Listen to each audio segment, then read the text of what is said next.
کچھ ماہ قبل سوشل میڈیا پر ایک قادیانی سے آیت ختم نبوت کی تفہیم پر میری گفتگو ہوئی۔ ہوا کچھ یوں تھا کہ ایک گروپ میں کسی نے ختم نبوت کے حوالے سے ایک مضمون پوسٹ کیا تھا جس پر بعض قادیانی حضرات اعتراض کر رہے تھے۔ میری نظر سے وہ گزرا تو میں نے جواباً کچھ کمنٹس کیے اور ان کے اسکرین شاٹ محفوظ کر لیے۔ اب کچھ ماہ بعد بعض احباب کے اصرار پر انہیں جمع کر کے یہ ویڈیو بنائی گئی ہے۔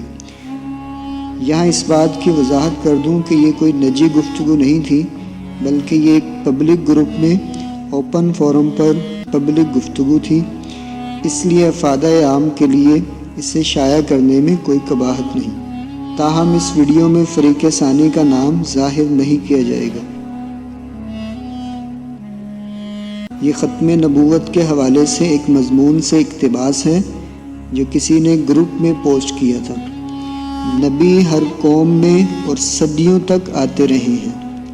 ان کی بعثت کا مقصد لوگوں کی ہدایت اور اتمام حجت کا اہتمام تھا۔ یہ مقصد جب قرآن کی حفاظت اور خدا کی دینونت کے ظہور سے عالمی سطح پر پورا ہو گیا تو یہ سلسلہ ہمیشہ کے لیے ختم کر دیا گیا ہے۔ اس کی ابتدا آدم علیہ السلام سے ہوئی تھی، یہاں تک کہ ذریت ابراہیم کی ایک شاخ بنی اسماعیل میں محمد رسول اللہ صلی اللہ علیہ وسلم کی بعثت ہوئی، اور قرآن نے اعلان کر دیا کہ آپ آخری نبی ہیں، آپ کے بعد اب کوئی نبی اور رسول نہیں آئے گا۔ یہ مضمون آگے بھی ہے، لیکن پوسٹ کرنے والے نے اس کا صرف اتنا ہی ٹکڑا پوسٹ کیا تھا۔ اس پر ایک قادیانی نے کمنٹ کیا، آخری 2 لائنیں وہی پوسٹ والے استعمال کی ہیں۔ قرآن نے اعلان کر دیا کہ آپ آخری نبی ہیں، آپ کے بعد اب کوئی نبی اور رسول نہیں آئے گا۔ یہ لائنیں وہ پوسٹ والی ہی ہیں۔ آگے وہ کہتا ہے قرآن میں سے یہ اعلان دکھا دیں، وہ قرآن جو محمد صلی اللہ علیہ وسلم پر نازل ہوا، نہ کہ آپ کا خود تراشیدہ قرآن۔ اس کے جواب میں میں نے یہ آیت کمنٹ کی، ما کان محمد ابا احد من رجالکم ولکن رسول اللہ وخاتم النبیین وکان اللہ بکل شیء علیما، سورہ احزاب آیت 40۔ آگے وہ کہتے ہیں اس میں یہ اعلان کہاں ہے کہ اب کوئی نبی نہیں آئے گا؟ میں نے کہا اور پھر کیا اعلان ہے؟ اس کا جواب اس نے نہیں دیا۔ جواب دینے کے بجائے اس نے یہ ایک تصویر پوسٹ کر دی اور کہا کہ کچھ دیر بعد آپ کو جواب دوں گا، فی الحال یہ عمل دیکھ لیں۔ اب اس کا ہماری گفتگو سے کوئی تعلق نہیں تھا۔ اس فعل کو ہر شخص برا سمجھتا ہے جو یہ کر رہے ہیں۔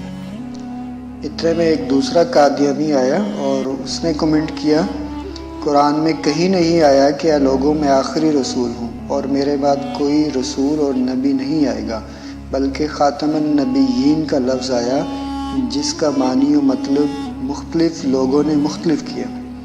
اس کے جواب میں نے کہا کسی بھی آیت کا مصداق سمجھنے کے لیے لفظ کا استعمال حقیقی و مجازی، جملے کی تعریف، سیاق سباق، نظم کلام کو مد نظر رکھا جاتا ہے۔ دنیا کی ہر زبان میں ہر کلام اور ہر تحریر کو سمجھنے کا یہی اصول ہے۔ لفظ خاتم کے جتنے بھی مطلب ہیں ایک ایک کر کے آیت میں رکھ کر دیکھ لیجئے، کوئی دوسرا مفہوم کیوں کر نکل سکتا ہے؟ یعنی لفظ کا حقیقی مطلب بھی ہوتا ہے اور اس کا مجازی مطلب بھی ہوتا ہے۔ مثلا شیر ایک درندے کو کہتے ہیں جو جنگل میں ہوتا ہے، لیکن شیر کا مجازی مطلب بہادر شخص بھی ہوتا ہے۔ تو جب ہم اس کے حقیقی معنی کے بجائے مجازی معنی میں اس کو استعمال کریں گے تو قرینہ موجود ہونا چاہیے جو کلام کے اندر ہی موجود ہوتا ہے۔ قرینہ بتاتا ہے کہ یہ لفظ اب اپنے حقیقی معنی سے ہٹ گیا، اب یہاں اس کا مجازی معنی مراد ہے۔ اس نے تو کوئی جواب نہیں دیا۔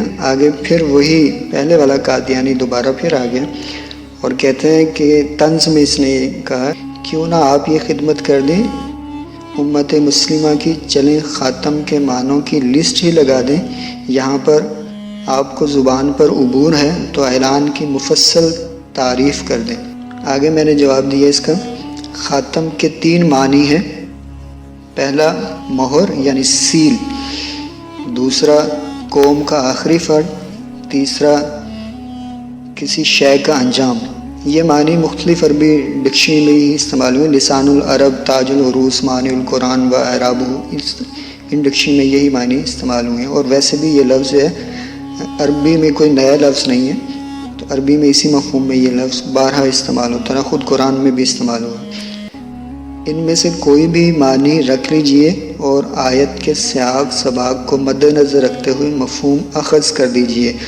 آگے پھر میں نے اس آیت کا ترجمہ پیش کیا. محمد صلی اللہ علیہ وسلم تمہارے مردوں میں سے کسی کے باپ نہیں ہیں بلکہ اللہ کے رسول اور نبیوں کے خاتم ہیں، اور اللہ ہر چیز سے باخبر ہے.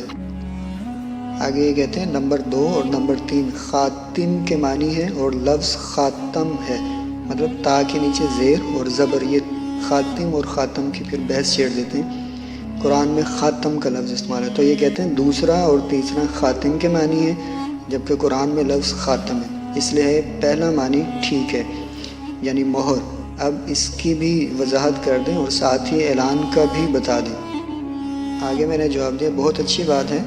پہلا معنی مہر یعنی سیل ہی لے لیجئے. اب آیت میں رکھ کر مفہوم دیکھیے.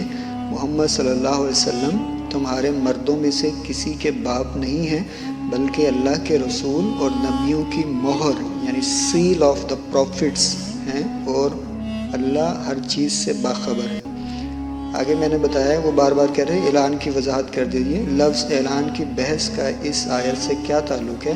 آپ اسے بیان کہہ سکتے ہیں. مطلب اعلان پر اعتراض نہیں کہ اس میں اعلان کہاں کیا گیا، تو اعلان نہیں تو آپ بیان کہہ لیں، دونوں میں سے ایک ہی بات ہوگی. وہ پوسٹ میں تو اسلوب اختیار کیا گیا ہے کہ اعلان کیا گیا ہے. آپ اعلان نہیں تسلیم کرتے تو بیان بھی اسے کہہ سکتے ہیں. آگے وہ کہتے ہیں نبیوں کی مہر بھی تو وضاحت طلب ہے. مہر کیا ہے؟ مہر کی کیا تعریف کریں گے؟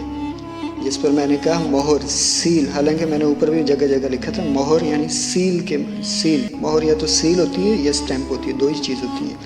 تو میں نے واضح کر دیا تھا کہ مہر سیل ہے یعنی سیل کسی چیز کو بند کرنا.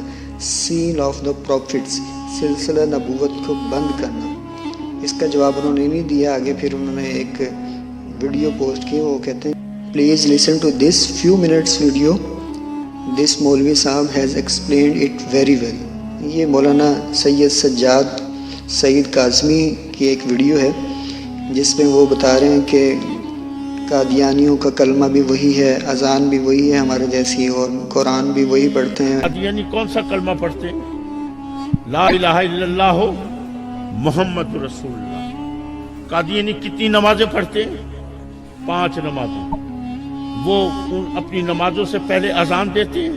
اذان کون سی ہے؟ یہی اللہ اکبر اللہ اکبر، اشہد ان لا الہ الا اللہ، اشہد ان محمد رسول اللہ، حی علی الصلاۃ حی علی الفلاح، اللہ اکبر اللہ اکبر اللہ اکبر. یہی اذان وہ اپنی عبادت گاہ میں دیتے ہیں. نماز یہی ہے، اذان یہی ہے، قرآن یہی ہے، کلمہ یہی ہے، اللہ اکبر. ان کی جتنی بھی یہ حج زکوٰۃ روزہ سب کچھ یہی ہے. ان سے پوچھو تمہاری شریعت کا نام کیا ہے؟ وہ مرزا کو نبی مانتے، رسول نہیں مانتے. اس لیے ان سے پوچھیں کہ تمہاری شریعت کا نام کیا ہے، تو وہ کہیں گے شریعت محمدیہ، کیونکہ مرزا کو نبی مانتے، رسول نہیں مانتے. شریعت محمدیہ ہے، قرآن یہی، سب کچھ یہی. کیوں ان کو کافر قرار دیا ہے؟ صرف ایک لفظ کا ترجمہ تبدیل کیا، ایک لفظ کا، اور وہ کون سا ہے؟ خاتم. وہ لفظ کون سا ہے؟ خاتم. اللہ. وہ کہیں گے مانتے ہیں ہم خاتم النبیین مانتے ہیں، اللہ اکبر اللہ. قرآن پڑھتے ہیں اس میں خاتم النبیین پڑھتے ہیں، حضور کو مانتے ہیں. لیکن انہوں نے اس کا کیا کیا؟ صرف خاتم کے لفظ کا ترجمہ تبدیل کر دیا. خاتم اس ہیرے کی انگوٹھی کو کہتے ہیں جو زیورات میں چاہے کتنے ہی زیورات پڑے ہوں، لیکن تمام زیورات میں اپنے ہیرے کی وجہ سے وہ اس طرح چمک رہی ہو، دمک رہی ہو کہ سارے زیور ہیچ ہو جائیں اور وہ سب سے اعلیٰ نظر آئے.